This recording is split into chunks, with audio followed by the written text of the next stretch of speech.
The state funeral board says it gave Heights Funeral Home and Cremation Service a second chance after seeing some problems. Even said, we won't take your license if you figure things out. But after a surprise inspection, that was enough for the board, which now says Heights can't operate for at least another 6 months. Those in the funeral home business say many people expect to see flowers and white cushiony seats at a funeral home, including in the back. They might not expect to see what the person who took these photos saw. But what we had there was unacceptable. Jennifer Kant is the executive director at the Nevada State Board of Funeral and Cemetery Services. Unannounced, she showed up at Heights Funeral Home and Crematory on Boulder Highway and Sunset in July and took pictures after the board previously signed an agreement with Heights to fix things. She says there were about 230 decedents here.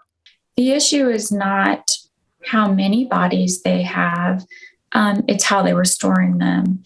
Now, these are just some of the photos Kant snapped in the crematory area, where she saw some alleged violations during the surprise visit. Other photos we've seen and many details of what Kant saw just aren't suitable for everyone. But again, storage of the people who died was the number one concern. It's always upsetting to see things like that. I think cases involving, lack of dignity and respect of bodies are the worst cases, just because there's an expectation that families have that their loved ones are going to be treated well. Kant says Heights Funeral Home Director Eric Lee has been cooperative in the past. Provides documents to us timely, things like that.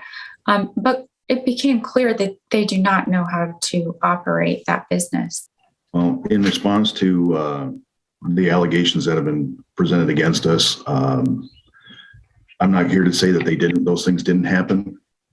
They are isolated incidents, though. Lee spoke at a state funeral board hearing on Tuesday.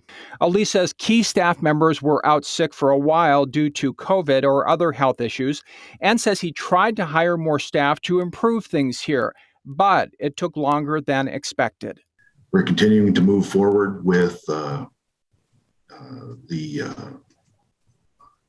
trying to make this place a better facility.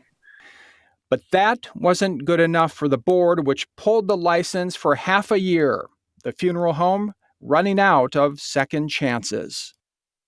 And Kant says with all of those people she saw at the funeral home, you can't just shut down overnight. She says Heights can move forward with the wishes of families who have already paid if that can be done in 30 days. She said it also has 30 days to transfer decedents to other funeral homes if families do not have a contract. Now, I did call Heights to hear more of Eric Lee's side of this. I was told he had no comment at this time.